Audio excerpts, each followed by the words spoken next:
지금부터 화정 아리셀 공장 화재 사고 지역 사고 수습 본부장을 맡고 있는 중부고용노동청장 민길수입니다. 지금부터 브리핑을 시작하겠습니다. 먼저 사망자 신원 확인 관련입니다.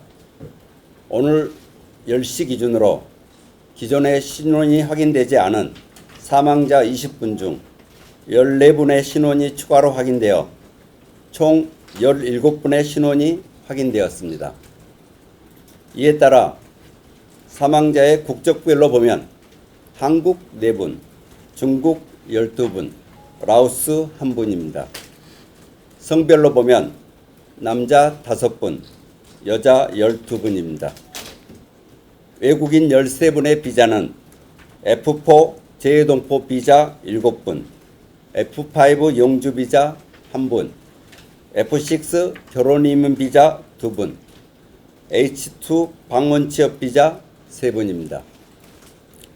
다시 한번 돌아가신 분들의 명복을 빌며 유가족 여러분께 깊은 위로의 말씀을 드립니다.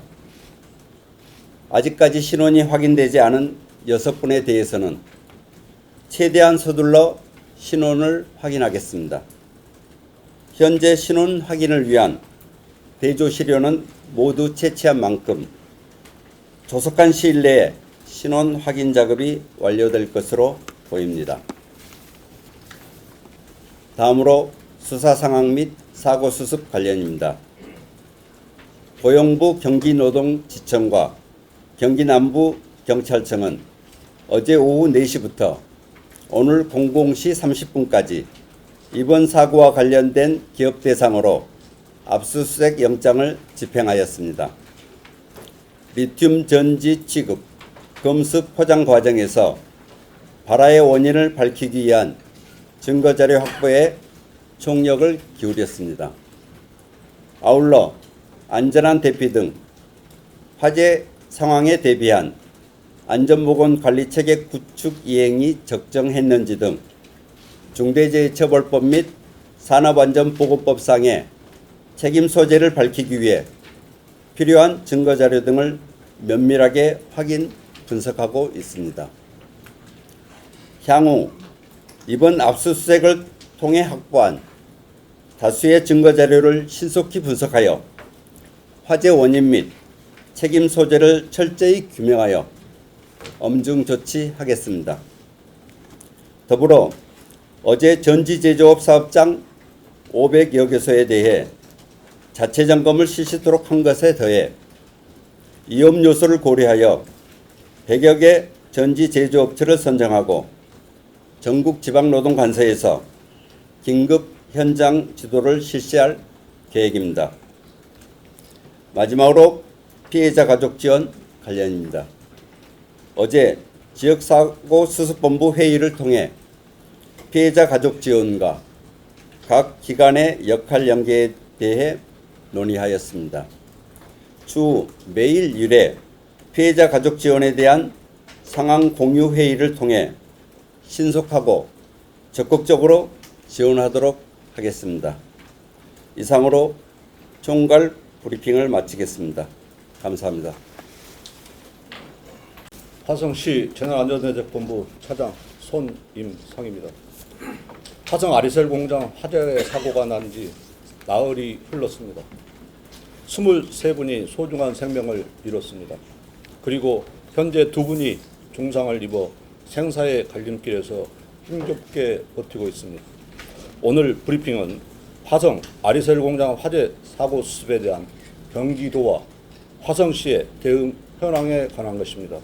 사고 당일인 24일부터 경기도와 화성시를 비롯해 12개 기관이 합동으로 피해 통합 지원센터를 시청 5층에 구성해 피해자와 유가족 지원에 총력을 기울이고 있습니다.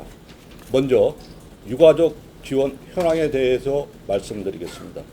경기도와 화성시는 유가족 지원시설 5개소, 상담실 1개소 등 모두 6개소에 대해서 피해 가족 쉼터를 마련해 두고 있습니다. 해외에서 입국하는 유가족이 공항에 도착하는 시점부터 지원팀과 통역 인력이 모든 순간을 밀착해 지원하고 있습니다. 희생자 가족께서 공항에 입국하면 신원 확인을 위한 DNA 채취를 위한 관내 경찰서로 유가족을 인계하고 검사를 마치고 나면 시청 인근 모두 누림센터에 마련한 피해 가족 지원실에 모시고 있습니다. 현재까지 10명의 가족 41분을 지원하고 있습니다. 시는 경기도와 협력해 희생자별로 담당자를 지정해 1대1로 밀접 소통하고 있으며 유가족과 면담을 진행하여 요구사항을 파악하고 있습니다. 지금까지 유가족들의 주요 요구사항은 외국인 유가족 출입국 비자와 산재 보험 처리 등으로 관계기관과 협의하여 답변을 해드리고 있습니다. 이와 더불어 유가족 심리 안정을 위한 심리 상담과 피해 회복을 위해 필요한 법률 상담도 같이 진행하고 있습니다. 또한 경기도 협력으로 법률구조공단에서 2명이 현장에 상주하여 법률 지원을 하고 있습니다. 이 이외에도 시청 인근에서 숙식을 지원하는 등 유가족 지원과 보호에 최선을 다하고 있습니다. 다음은 장례 지원에 대해서 말씀드리겠습니다. 경기도와 화성시는 장례부터 발인까지 모든 상황을 수시 점검하며 지원하도록 하겠습니다. 특히 경기도에서는 경찰에 고인들의 유전자 검사가 신속히 진행될 수 있도록 요청하였으며 경찰로부터 유전자 검사를 최대한 신속하게 진행하고 있다는 답변을 받았습니다. 그 결과 사망자 23명 중 11명의 신원이 추가로 확인되어 11명에 대한 장례 지원 등에 대한 유가족 지원을 확대해 나가도록 하겠습니다. 이후에는 화성 장례문화원, 화성중앙병원 장례식장, 화성 송산 장례문화원, 화성 유일병원 장례식장, 화성시 한백산 장례식장 등 시가 마련한 5개의 장례식장에서 유가족 뜻에 따라 장례 절차를 지원할 계획입니다. 추모공간 운영에 대해서 말씀드리겠습니다. 모든 장례 절차가 마무리될 때까지 희생자분들의 넋을 위로하고 유가족분들의 가늠할 수 없는 애도의 마음을 전하기 위해 경기도에서는 도청 남부청사, 북부청사에 추모 공간을 운영하고 있고 화성시에서는 25일부터 시청 1층 로비에 추모 공간을 운영하고 있습니다. 또한 시는 오늘 오후 5시부터 화성시 동부 출장소와 동탄 출장소에 추모 공간을 추가 설치해 운영을 시작하도록 하겠습니다. 마지막으로 재난 환경 정비에 대해 말씀드리겠습니다. 재난 현장 환경 정비반은 사고 당일인 24일 화재로 인한 2차 피해를 막기 위해 바다로 흘러가는 수문을 차단하였고 사고 당일 유해가스 및 하천수와 관련한 오염도 검사를 의뢰한 결과 유해 화학물질이 검출되지 않았음을 확인하였습니다. 25일에는 소방수 유출 지점 인근 비점 오염 저감 시설에 체류된 소방수 22톤을 수거해 폐수 처리장에 처리 완료했습니다. 26일에는 화재 현장에서부터 비점 오염 저감 시설 사이 우수 관로 존설 작업을 마치고 자원화 시설 기동반을 투입해 현재 현장 주변 청소를 지속적으로 하고 있습니다. 또한 소화 후 화재 현장에 남은 진해액 등은 환경부와 협의하여 안전하게 처리할 계획에 있다는 말씀을 드리겠습니다. 화성시는 앞으로도 화재 공장 주변의 시민 안전을 위해 대기질과 수질을 지속 측정해 정확한 정보를 제공해 나가도록 하겠습니다. 감사합니다. 지금부터 질의응답 시간을 갖겠습니다. 네, 저희가 알고 있는 거로는 지난 3월에 서방 당국에서 운동에 대한 사고 위험이 있다, 인명사고 확인할 수 있다 이런 것들이 있었던 걸로 저희도 언론을 통해서 저는 들었습니다.